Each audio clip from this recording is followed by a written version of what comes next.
Hello, നമ്മൾ order ചെയ്ത last മെറ്റീരിയലും വന്നിട്ടുണ്ട് കേട്ടോ. ഇതും 5 ആണ്.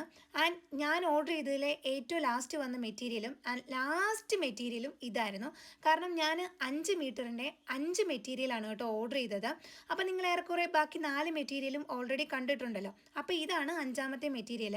ഇനി നമ്മൾ ഈ ഒരു 5 മെറ്റീരിയലിൽ തയ്ച്ചതിന് ശേഷമായിരിക്കും ഇനി നമ്മൾ മെറ്റീരിയൽസ് ഓർഡർ ചെയ്യുന്നത്. ആൻഡ് ഈ ഒരു മെറ്റീരിയലിനെ കുറിച്ച് പറഞ്ഞു കഴിഞ്ഞിട്ടുണ്ടെങ്കിൽ എൻ്റെ അമ്മ ഒന്നും പറയാനില്ല. നേരത്തെ പറഞ്ഞ മെറ്റീരിയൽ പോലെ തന്നെ കോട്ടൺ മെറ്റീരിയലാണ്. അതുപോലെ തന്നെ ഇതിൽ കുറച്ച് ഡിസൈൻസ് ഉള്ള ഒരു മെറ്റീരിയലാണ്. എന്താ പറയുക, അടിപൊളിയാണ്. പിന്നെ ഇതും 5 മീറ്റർ ഇല്ലായിരുന്നു, ബട്ട് 4.5 മീറ്റർ അല്ല, 4.5 മീറ്ററിലും കുറച്ചുകൂടെ കൂടുതലുണ്ടായിരുന്നു കേട്ടോ. അപ്പം ഏറെക്കുറെ നമ്മുടെ അൺബോക്സിങ്ങിൻ്റെ പ്രൊഡക്ട്സ് ഒക്കെ തീരാറായിട്ടുണ്ട്. അപ്പോൾ ഇനി മുതൽ സ്റ്റിച്ചിങ്ങിൻ്റെ വീഡിയോസൊക്കെ ആയിരിക്കും ഞാൻ പോസ്റ്റ് ചെയ്യുന്നത്. അപ്പം സ്റ്റിച്ചിങ്, ആരി വർക്ക്, എംബ്രോയ്ഡറി റിലേറ്റഡ് ആയിട്ടുള്ള വീഡിയോസൊക്കെ ഇഷ്ടമുള്ളവരുണ്ടെങ്കിൽ ഒന്ന് സബ്സ്ക്രൈബ് ചെയ്യാനും സപ്പോർട്ട് ചെയ്യാനും മറക്കണ്ട കേട്ടോ. അപ്പം തൽക്കാലം ബൈ ബൈ.